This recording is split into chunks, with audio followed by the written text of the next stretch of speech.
앞으로 한 5주간 요엘서를 가지고 여러분들과 좀 말씀을 나누고자 합니다.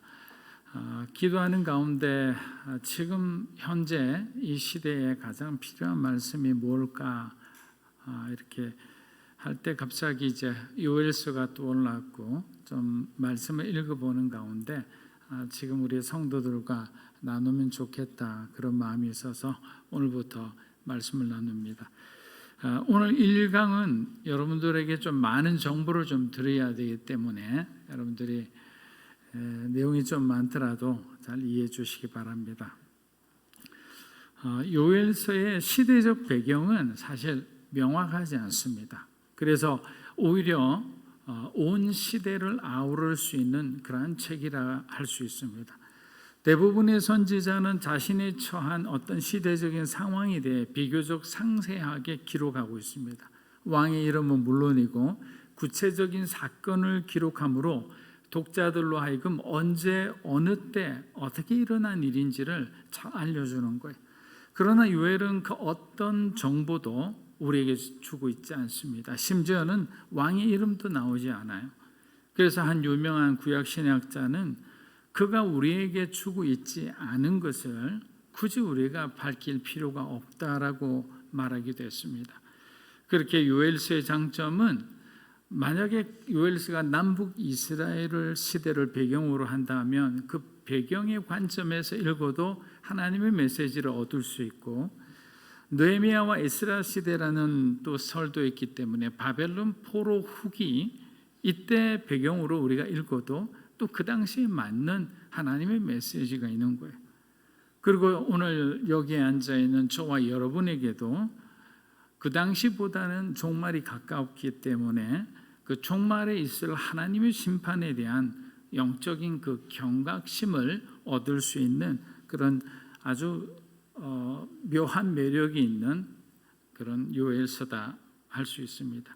그럼 요엘서의 주제는 무엇일까요? 제가 오늘 제목을 다룬 것처럼 요엘서의 주제는 구약 성경의 핵심 주제이기도 하는 여호와의 날입니다. 여러분 따라해 보십시오. 여호와의 날. 여호와의 날. 자, 여호와의 날이라는 것은 심판과 구원의 날, 이 두 가지가 사실 상존하고 있는 거예요. 그래서 동전의 양립하고 비슷합니다. 처음에는 이해하기가 쉽지 않았어요. 왜냐하면 심판이면 심판이지 구원은 왜 또 갑자기 심판 가운데 구원이 있느냐, 이렇게 질문하신 분들이 질문하신 그대로 여호와의 날은 심판과 이 구원의 이중적 의미를 함께 갖고 있는 거예요. 그래서 요엘서 전반부인 1장 1절에서 2장 17절까지는 메뚜기 때를 통한 여호와의 날의 아주 무서운 심판에 대해 다루고 있습니다. 그러나 이제 2장 18절부터 완전히 분위기가 바뀝니다. 여호와의 날의 구원을 놓고 요엘은 메뚜기 황충의 피해로 인해서 완전히 그냥 절망 가운데 있는 사람들에게 새로운 하나님으로부터 주시는 그 소망을 전하고 있는 것입니다. 우리 요엘서 2장 18절 한번 읽어보겠습니다. 그때 여호와께서 자기의 땅을 극진히 사랑하시어 그의 백성을 불쌍히 여기실 것이다. 자, 그 자기의 땅을 저주하셨는데 땅을 이제는 사랑하시겠다. 비록 너희들의 죄로 인해 큰 재앙이 임했지만 너희가 회개하고 돌이키면 내가 다시 너희에게 승리와 구원을 베풀리라라는 거예요. 여러분, 구약 선지서가 가지고 있는 전형적인 기승전 회복이라는 그 구조를 요엘서도 갖고 있는 거예요. 여러분, 구약의 선지서 이사야나 예레미야나 다 보아도 처음에는 항상 심판이에요. 심판에 대한 얘기를 하다가 그리고 마지막에는 하나님께서는 구원과 회복으로 마무리 짓는 거예요. 그게 하나님의 마음인 거예요. 여러분, 한국 사람도 그렇잖아요. 뒷말을 들어봐야 되잖아요. 앞에 칭찬을 하는데 그런데 하면서부터가 자신이 지금 직접 진짜 하고 싶은 말이잖아요.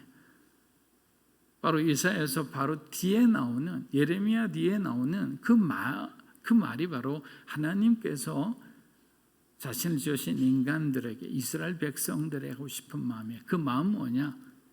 너희가 회복되기를 원한다는 거예요. 너희가 구원받기를 원한다는 거예요. 너희가 그리스도 안에서 승리하기를 원한다는 거예요. 그것이 바로 저와 여러분에게 우리 믿음으로 사는 교회 주는 하나님의 메시지라고 믿습니다. 사랑하는 여러분, 하나님께서는 이제 아브라함과 약속을 하고 그 약속이 쭉 이어져서 이제 출애굽 공동체까지 나왔어요. 이제 야곱의 후손들을 통해서. 그런데 이 출애굽 공동체가 나아갈 때 하나님께서는 그 사람들에게 두 가지 비전을 주셨어요. 근데 비전이라 말하기도 어려운 명령에 가까운 비전을 주셨거든요. 자, 그 비전이 뭔가 한번 살펴보겠습니다. 출애굽기 19장 6절입니다. 너희가 내게 대하여 제사장 나라가 되며 거룩한 백성이 되리라. 너는 이 말을 이스라엘 자손에게 전할지니라. 자, 제사장 나라와 거룩한 백성이 되라라는 거예요. 이게 언약의 기초가 되는 거예요. 어떻게 보면 언약의 조건이 되는 거예요. 너희가 제사장 나라를 이루고 거룩한 백성이 되면 내가 너와 언약한 모든 그 약속을 내가 이행하리라는 거예요. 그 하나님의 약속에는 창세기 1장에 나왔던 그 문화명령과 같은 그 번성에 대한 축복도 있잖아요. 하나님께서 아브라함에게 주신 것처럼 네가 축복하는 자를 내가 축복하겠다는 어마어마한 축복권도 우리에게 주셨잖아요. 지금은 예수 이름의 권세도 우리에게 주셨죠. 우리가 예수 이름으로 명하노니 하면 사단은, 귀신은 벌벌 떠는 거죠. 저와 여러분은 연약해도 우리가 부르짖는, 우리가 외치는, 우리가 명령하는 예수 이름에는 하나님의 능력이 함께하고 있기 때문에. 그런데 문제는 뭐냐? 이것을 지켜내지를 못하는 거예요. 이스라엘은 거룩한 백성이 되지 못했어요. 우상에 붙잡힌 나라가 되었으니 하나님께서 택한 선민을 보호하시겠다는 그 약속을 깨뜨릴 수밖에 없는 거예요. 왜냐하면 하나님은 그 약속대로 지킬 수밖에 없는 하나님의 속성, 하나님의 의를 가지고 계시기 때문에 하나님 본성 자체가 그것을 거부할 수밖에 없는 거예요. 좋고 나쁘고의 문제가 아니에요. 그런데 아직도 정신을 못 차린 유대인들은 여호와의 날을 어떻게 생각하느냐? 여호와의 날은 사실은 심판의 날이거든요. 그런데 자기들이 선민이니까 선민인 자기들을 하나님께서 구원해 주시는 그날이다, 마치 희년처럼 생각하는 거예요. 고난 가운데 있더라도 회개할 생각하지 않고 언젠가는 여호와의 날이 찾아와서 우리가 이 모든 압제와 고난과 고통으로부터 해방될 것이다 라고 생각하는 거예요. 여러분, 이 말이 맞습니까? 맞습니까? 틀렸죠. 왜? 전제가 빠졌잖아요. 거룩한 나라가 되어야 되잖아요. 하나님의 백성이 되어야 되잖아요. 그런데 이런 조건이 없이 우리가 살아간다면 하나님은 축복을 주고 싶어도, 은혜를 내리고 은혜를 주고 싶어도 여러분에게 축복과 은혜를 줄 수가 없는 거예요. 바로 이 두 가지 조건 때문에 그래요. 그러니까 하나님의 약속의 하나님이라는 것을 우리가 잘 기억하면 어떻게 보면 하나님을 쫓아 따라가기가 너무나 쉽게 되죠. 모르니까 내 마음대로 해놓고 때를 쓰고 기도해도 응답해 주지 않으니까 나는 나대로 속상하고 하나님 왜 그러시냐고, 하나님을 이해하지 못해 스스로 시험 들어가 막 교회를 나가니 안 나가니 이렇게 해버리죠. 그런 게 아니라는 거죠. 스가랴서 14장 1절에서 2절입니다. 여호와의 날이 이르리라.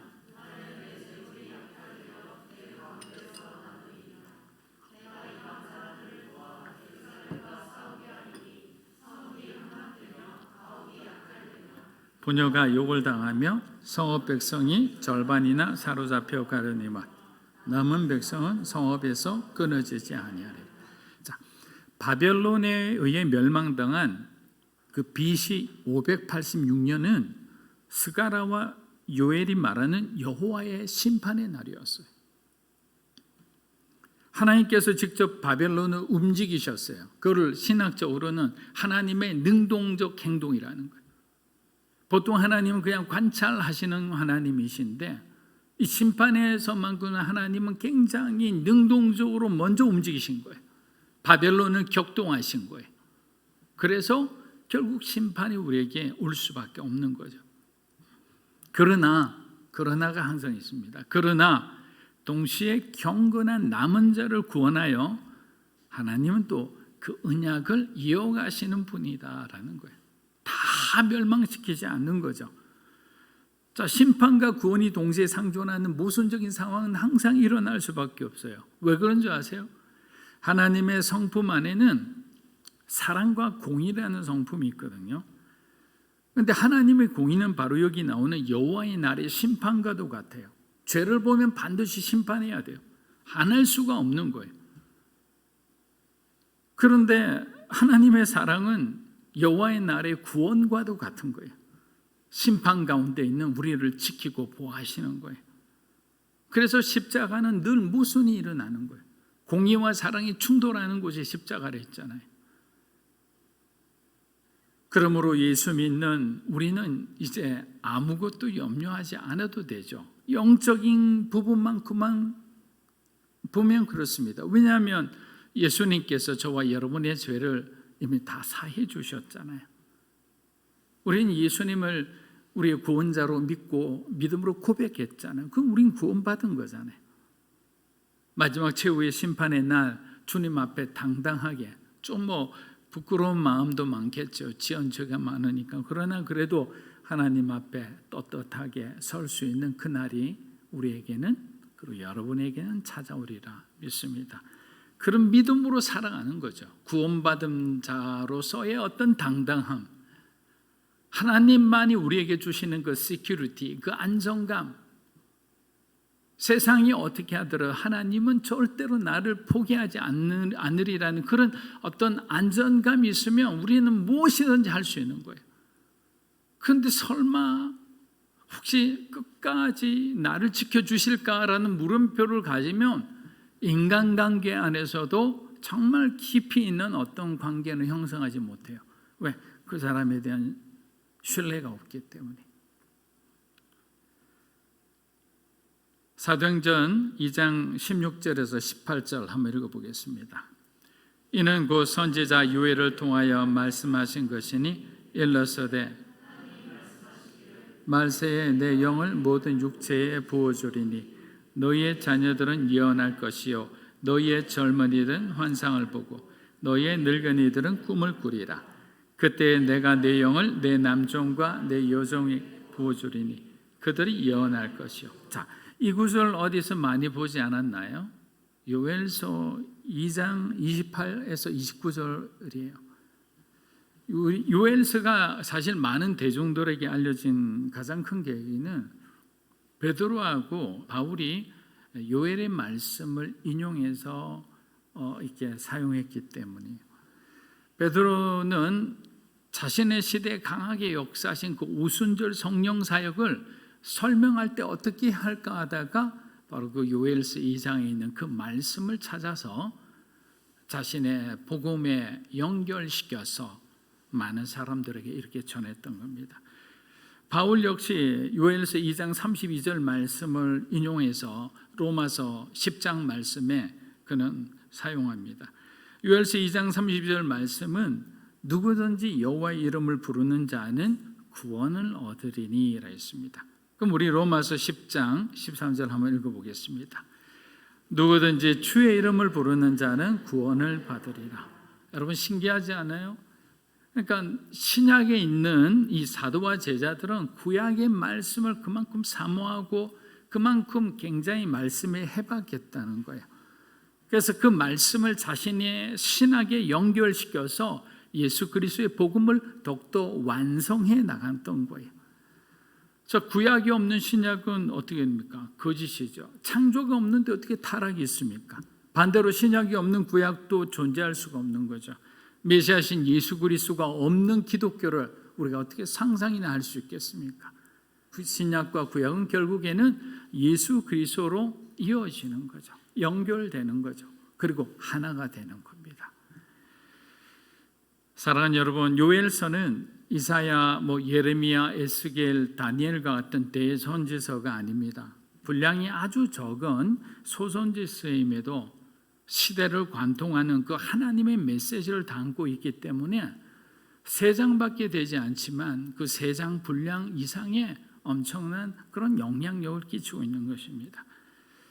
요엘서 1장 우리 1절 한번 읽어보겠습니다. 부두엘의 아들 요엘에게 임한 여호와의 말씀이다. 자, 여러분 1절 중에서 이 부두엘이라는 사람이 이제 요엘의 아버지라는 걸 우리가 알 수가 있잖아요. 근데 이 부두엘이라는 뜻은 뭐냐? 하나님의 성실이란 뜻이에요. 아버지 이름 자체가 하나님의 성실이에요. 그럼 아버지 이름만 봐도 우리는 뭘 생각할 수 있나요? 요엘의 할아버지 할머니가 얼마나 신실한 하나님의 종이었다는 것을 유추해 볼 수 있잖아요. 하나님을 경외하는 가정, 그러니까 신앙의 계승이 잘 이루어졌던 가정이다. 신앙 교육이 아주 잘된 가정이다. 이런 생각을 우리가 할 수가 있는 거예요.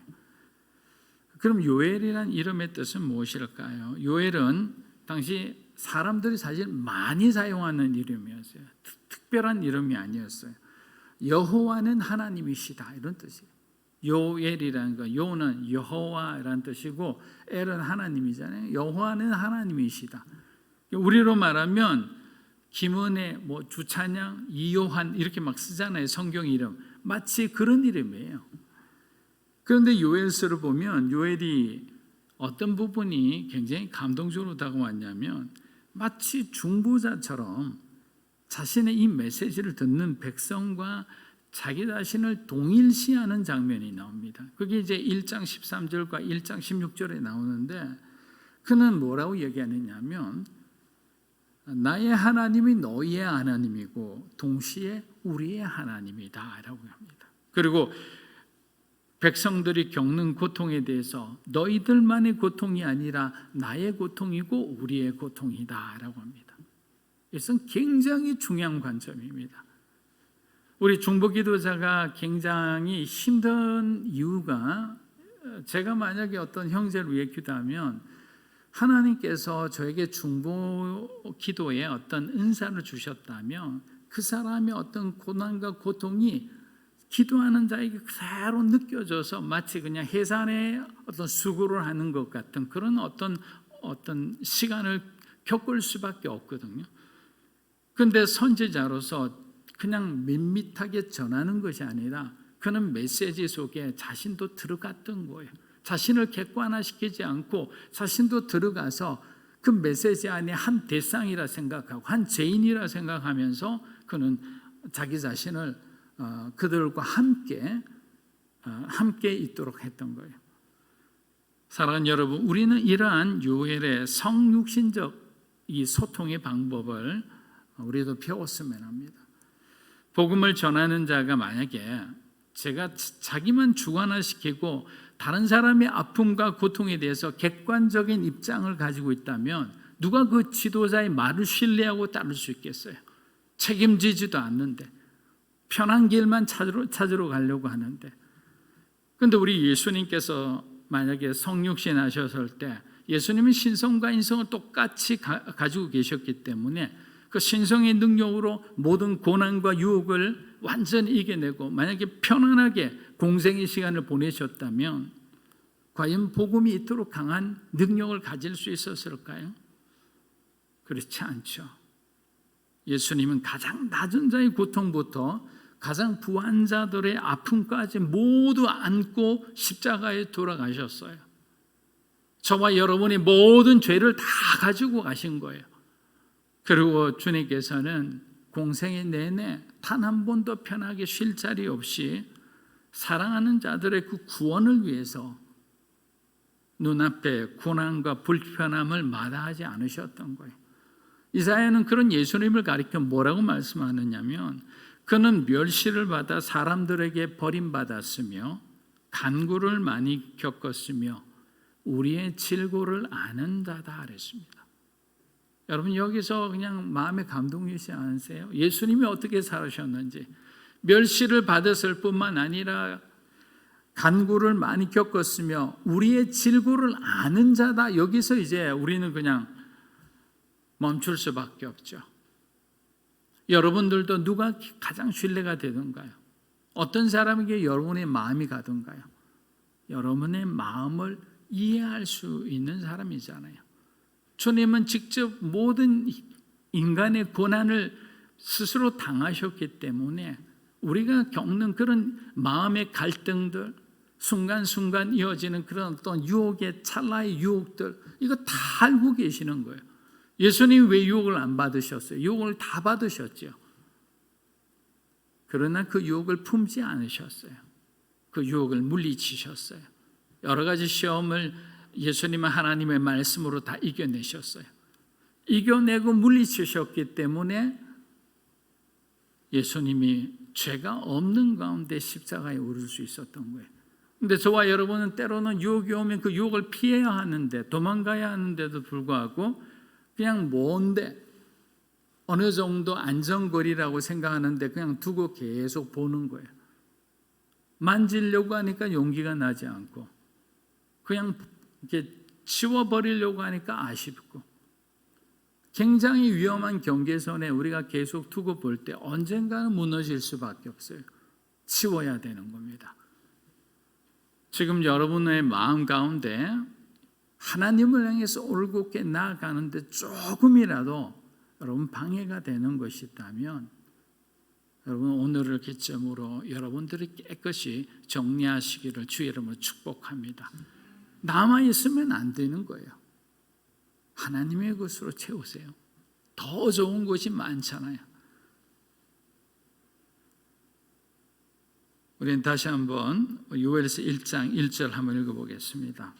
부대의 아들 요엘에게 임한 여호와의 말씀이다. 자, 이번엔 여호와의 말씀이라는 부분을 좀 보겠습니다. 여호와의 말씀이라고 시작하는 이 말씀은 무슨 의미를 가지느냐면요, 이거를 읽는 사람들에게 이 말은 요엘의 말이 아니다라는 거예요. 나 여호와의 말이니까 너희들은 인간의 말로, 사람의 말로 여겨서는 안 된다는 하나의 경각심을 주는 아주 무거운 단어입니다. 첫 번째 시작할 때 굉장히 무겁게 그리고 분명하게 정확하게 여기주잖아요. 요엘에 임한 여호와의 말씀이니라. 이것은 지켜도 되고 지키지 않아도 되는 것이 아니라 반드시 지켜야만 하는 하나님의 말씀이다라는 거죠. 자, 당시 시대적 상황을 한번 살펴보면 요엘이 사역하던 때에 엄청난 규모의 메뚜기 떼가 유대 땅을 완전히 강타했습니다. 그 피해는 상상을 초월할 정도로 많았습니다. 백성들은 이를 하나님의 심판으로 여기고 두려워해야 함에도 여전히 갈 바를 알지 못하고 방황을 하고 있어요. 왜 방황을 하고 있느냐? 지도자들이 지금 길을 못 찾고 있는 거예요. 유대 땅의 왕과 신하와 제사장들, 나타나 있지 않지만 분명히 왕이 있을 거 아니에요. 신하가 있을 거 아니에요. 제사장들이 있을 거 아니에요. 그런데 이런 국가적인 위기를 신앙적으로 해결하지 못한다는 것이 지금 이스라엘이 겪는 가장 큰 어려움이라고 생각해요. 우리가 어떤 어려움이 다가오잖아요. 그러면 어떤 사람은 바로 무릎 꿇는 사람이 있어요. 하나님 아버지, 지금 우리 가정 가운데 일어나는 이 문제에 대해서 내가 어떻게 해결을 해야 됩니까? 내가 어떤 관점으로 이 문제를 바라봐야 됩니까? 하나님께서 말씀하여 주십시오. 주님의 뜻을 따르겠습니다. 우리가 만약에 정말 신앙 가운데 있는 사람이라면 조금도 주저하지 않고 하나님의 뜻을 우리가 구하기 위해서, 그 뜻대로 행하기 위해서 나아갈 거예요. 그런데 그들은 자신의 힘으로 길을 찾고자 했기 때문에 찾지를 못했던 겁니다. 요엘서 1장 2절에서 3절입니다.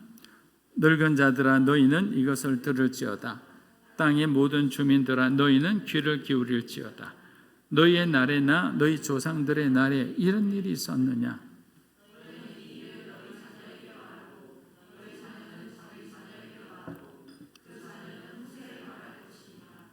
요엘은 유다 사회를 구성하고 있는 모든 계층에게 최근에 임한 이 메뚜기 재앙에 대해서 아주 그 심각성을 너희들이 인식할 것을 권고하고 있습니다. 그는 인생의 경험이 많은 노인들로부터 시작해서 이 소비하는 소비자들, 생산자들, 종교적인 경험이 많은 이 제사장 순서로 차례차례 하나하나 그들에게 필요한 말씀을 하죠. 자, 여기서 우리가 중요한 포인트는 뭐냐면 메뚜기 재앙이 어느 한 계층에만 임한 재앙이 아니었다는 겁니다. 여러분 만일 있잖아요. 한번 생각해 보세요. 저도 궁금해서 여쭙니다. 일부 계층의 피해로만 끝이 났다면 유다가 정말 하나님께로 돌아왔을까요? 가난하고 어려운 사람들에게만 황충이 메뚜기가 와서 다 잡아먹었다면 부잣집은 그대로 놔두고 유대 땅이 하나님 앞에 회개하고 돌아왔을까요? 물음표죠. 잘 물으시겠죠. 인간의 재성은요, 하나님의 심판을 그런 경우는 그리 심각하게 생각하지 않습니다. 예를 들어 드릴게요. 코로나가 지금 2년 가까이 되었잖아요. 근데 가장 피해를 본 분들은 자영업자와 소상공인 하시는 분들이죠. 그러니까 상대적으로 피해를 덜 입는 이 코로나 경기를 더 타고 더 잘 되는 곳도 있잖아요. 이렇게 잘 되는 것, 잘 안 되는 곳이 있다면 이 고통 가운데 한 마음으로 뭉치기가 힘드는 거예요. 그런데 모두가 다 폭삭 망하니까 한 마음이 되어서 하나님 앞에 자신들의 처지를 호소할 수밖에 없는 거예요. 여러분, 출애굽기 마지막 10번째 재앙이 뭡니까? 장자의 재앙이잖아요. 장자의 재앙을 하나님께서는 애굽에 있는 모든 사람들이 지도자들의 가정만 하지 않았어요. 모든 가정에 있는 초태생을 그냥 죽여버렸어요. 첫 유월절 밤이었잖아요. 그러고 나니까 백성들의 아우성이 소리를 치니까 그 완악했던 바로도 이길 수 없어서 결국에는 보내주는 거예요. 하나님께서는 이러한 인간의 나약함을 너무도 잘 알고 계시기에 메뚜기 재앙은 누구 하나 예외 없이 모든 사람의 가정에 큰 피해를 주었던 겁니다. 그렇게 부인할 수 없는 우리가 하나님의 메시지가 저와 여러분에게 전달될 때는 그냥 하나님 앞에 무릎 꿇는 방법밖에 없는 것 같습니다. 심판의 문을 여신 분이 하나님이신데 그 문을 열으신 분에게 닫아달라고 하소연해야지 우리가 누구에게 하소연하겠습니까? 자, 3절을 보니까 요엘의 마음이 점점 다급해지는 걸 볼 수 있습니다. 우리 3절 한번 다시 읽어보겠습니다. 너희는 이 일을 너희 자녀에게 말하고 너희 자녀는 자기 자녀에게 말하고 그 자녀는 후세에게 말할 것이다. 자, 여러분 여기서 말하다라는 단어가 있는데 이 말하다는 단어는 뭐냐면 구전으로 말하다라는 뜻이 아니고 기록하다라는 거예요. 문서에 상세히 기록하다. 요엘은 하나님의 말씀을 그대로 전합니다. 너희들은 너희의 잘못들, 지금 일어난 모든 일들에 대해서 내가 너에게 준 그 깨달음에 대해서 말로 너희 자녀들에게 전하지 말고 또 그 자녀들 그 후세에게 전하지 말고 반드시 기록해라 라는 거예요. 기록해서 무엇이 잘못된지 문서로 전달하라 이렇게 말하는 거예요. 여러분 이렇게까지 하나님께서 하시는 이유가 뭡니까? 조상들의 과거의 잘못과 실패를 우리 자녀들에게는 되풀이되지 않기 위함이잖아요. 그래서 우리는 항상 이제 가정 예배를 여러분 드리는 분도 있고 또 드렸다 안 드렸다 하는 분도 있고 아니면 가정 예배까지는 아니라도 조용히 부모님들께 기도하신 분들도 있고 여러 가지 어떤 패턴 가운데 하실 거예요. 그러나 정말 중요한 것은 가정 예배를 드릴 수 있는 가정이 되게 소망하는 기도를 멈추지 않았으면 합니다. 여러분 처음에 가정 예배를 드리면 어색해요. 또 아이들 같으면 집중도 안 해요. 나이가 들어도 마찬가지인 것 같아요. 그런데 그럼에도 불구하고 계속 예배의 시간을 통해서 하나님께서는 그 가정을 축복해 주시는 거예요. 함께 가족이 한 마음이 돼서 드리는 그 기도를 개인이 드리는 기도보다 하나님은 바로 집단적으로 회개하고 집단적으로 하나님 앞에 단언하는 그 이스라엘의 소리에 하나님은 약한 거예요. 여러분, 애굽에서 하나님께서 모세를 보내기 전에 하나님 앞 전에 어떤 사건이 일어났습니까? 그들의 부르짖는 소리를 내가 들었다고 했잖아요.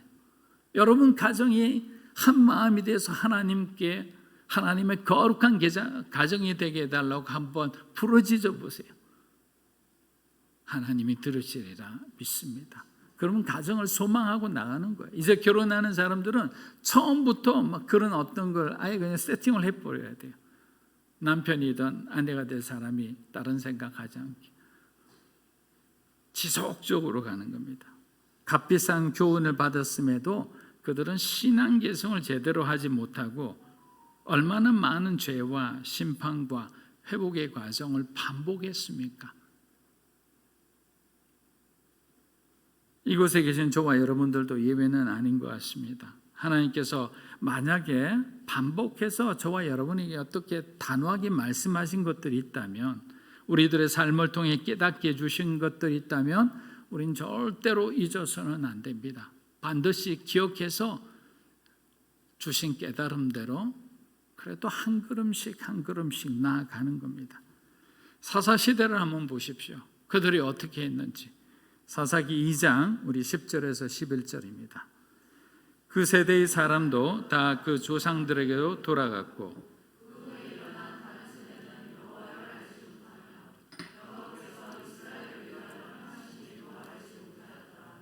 이스라엘 자손이 여호와의 목전에 악을 행하며 바알들을 섬기며, 자, 이들이 여호와께서 이스라엘을 위하여 행하신 일을 알지 못하더라, 기억하지 못하더라.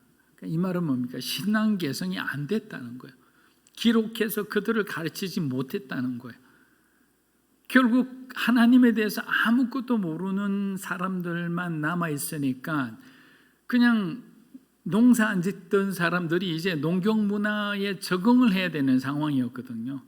그래서 그들이 겪는 그런 어떤 당황스러운 그런 상황도 충분히 이해는 갑니다. 왜냐하면 환경이 바뀌었기 때문이에요. 근데 마침 보니까 이 신이 이 농사 짓는 사람에게 비도 주고 바람도 주고 또 풍요로운 어떤 다산의 축복도 준다는 얘기를 들으니까 이웃집에 있는 그 이방인, 그 현지에 사는 가나안 사람하고 손을 잡고 그냥 간 거예요. 갔더니 또 갔다 와서 또 다른 사람에 대하니까 그쪽에 있는 사람도 간 거예요. 그런 식으로 이스라엘은 천천히 얼마 되지 않아 그냥 바알신 숭배하는 그런 어떤 안타까운 일들이 일어난 것입니다. 하나님께서 우리에게 베풀어 주신 사랑을 기억하지 못하니 결국 악을 행하고 바알을 섬기게 되는 것입니다. 그리고 감사하지 못하고 늘 불평과 불만이 가득한 사람은 우리가 사단의 밥이 될 수밖에 없어요. 사단은요, 우리의 감사가 없는 삶을 항상 공격합니다. 여러분 마음에 불평, 불만이 생기면 그 불평, 불만은 사단의 놀이터가 된다고 생각하셔야 돼요. 에덴의 아담과 하와를 한번 생각해 보세요. 그들은 은혜 가운데 잘 살고 있었어요. 그런데 뱀의 끈질긴 유혹을 받고 나니까 그들에게 없던 질문이 하나 생긴 거예요. 이게 굉장히 중요한 거예요. 없던 질문이 생긴 거예요. 어떤 질문이냐면, 왜 하나님께서는 동산 중앙에 선악을 알게 하는 나무는 먹지 못하게 하신 것일까? 그전에는 이런 생각 한 번도 해본 적이 없거든요. 그런데 우리 마음에 불평, 불만이 있으니까 자꾸만 상상으로 어떤 뭔가를 만들어내다 보니까 질문이 생긴 거예요. 유혹이 들어오면 이런 상상을 할 수밖에 없습니다. 아담과 하와의 마음속에 선악과도 자신들에게 허락하시면 좋을 텐데 라는 그런 생각이 들어간 거예요. 그런데 왜 하나님은 굳이 우리들의 눈에 보이는데 선악과를 세우시고는 먹지 말라 하시는 걸까? 이건 어떤 느낌입니까? 뉘앙스가 약간 불평, 불만이 있는 거잖아요. 보이지 않으면 먹고 싶지도 않을 건데 선악과를 먹고 싶은 것은 내 탓이 아니라 선악과를 보여주신 동산 한가운데 두신 하나님 탓과 뱀의 탓이다 이렇게 생각하는 거예요. 여러분 이렇게 사고가 전개되는 걸 한번 생각해 보세요. 저와 여러분도 사실은 비슷한 생각이에요. 여러분의 가정에 대한 질문 있을 거예요. 여러분의 교회에 대한 질문도 이제 신앙생활 하다 보면 여러 질문이 생기죠. 여러분의 직장, 사업, 여러분이 함께하는 중마고우라고 하는 그 절친들과의 관계 안에서도 질문이 생깁니다. 부부간에서도 질문이 생깁니다. 여러분 이 질문은 하나님이 주시는 질문이 아닐 가능성이 많아요. 지워버리세요. 그냥 좋은 남편 주셔서 감사합니다. 좋은 교회 주셔서 감사합니다. 행복한 가정 주셔서 감사합니다. 그래서 질문이 생기면 감사로 대체해버리는 거예요. 불평불만이 생기면 감사로 대체해버리는 거예요. 그렇게 하나님 앞에 감사합니다, 감사합니다 했을 때 우리는 그 어떤 사단의 유혹과 어떤 괴락 가운데도 우리가 속지 않고 이겨낼 수가 있는 거예요. 그런데 그것을 그냥 같이 그냥 그 묵상하니까 이 질문이 한 개가 두 개가 되고 두 개가 세 개 되고 나중에 자신도 감당하지 못해요. 마음이 너무 불편해. 안 좋은 가스가 차서 나중에 폭발해 버리는 거예요. 사랑하는 여러분, 인간이 자기중심적으로 될 때 질문이 많아진다고 합니다. 절대로 우리는 하나님 중심의 사람으로 살아야 할 것입니다. 요엘서 1장 4절에서 5절입니다. 밭둥이가 남긴 것을 메뚜기가 먹고 메뚜기가 남긴 것을 너치가 먹고 너치가 취하는 자들아 너희는 깨어 울지어다. 포도주를 마시는 자들아 너희는 울지어다. 이는 단 포도주가 너희 입에서 끊어졌습니다. 자, 요엘은 이번 재앙이 무시무시한 이유는 네 종류의 메뚜기 떼가 동시에 몰려왔기 때문이에요. 피할 수가 없습니다. 들판과 과수원을 덮쳐 그냥 순식간에 아무것도 남아있지 않은 황폐한 땅이 되어버리는 거예요. 이제는 멈춰야 될 때죠. 우리의 죄가 있다면. 그렇지 않으면 이 죄에 대한 대가는 너무너무 무서운 거예요. 요엘서 1장 6절에서 7절 보겠습니다. 다른 한 민족이 내 땅에 올라왔으면 그들은 강하고 수가 많으며 그 이빨은 사자의 이빨 같고 그 어금니는 암사자의 어금니 같도다. 그들이 내 포도나무를 멸하며 내 무화과 나무를 긁어 그 모든 가지가 말씀을 마무리하겠습니다. 선지자는 메뚜기 떼를 엄청난 식욕과 날카로운 이빨을 가진 사자의 비유를 하는 거예요. 이 메뚜기 떼에는 관용이 없습니다. 왜? 하나님 명령하셨기 때문에 그들은 악이 악을 이루는 상황이 되겠죠. 요엘 시대만 우상 숭배가 있었을까요? 요엘 시대만 지도자들의 부패가 있었을까요? 요엘 시대만 어리석은 백성이 있었을까요? 그렇지 않습니다. 지금까지 어느 시대를 막론하고 정도의 차이만 있었을 뿐 우리 모두 그런 죄를 짓고 왔던 거예요. 사랑하는 성도 여러분, 이제는 우리 좀 변해야 되지 않겠습니까? 더 이상 이제는 세상이 주는 그런 어떤 유혹, 또 감정으로 신앙생활을 하려고 하는 우리의 그 연약한 감정들, 여기에 흔들려서는 안 되는 거죠. 이제는 이것을 다 끊어내고 하나님께 다 드려놓고 나는 모르겠으면 주님이 해결해 주세요라고 그냥 다 드리세요. 그리고 오히려 세상을 향해 하나님 나를 변화시키기 위해서 복음 들고 나가는 저와 여러분이 되시기를 주의 이름으로 축복합니다.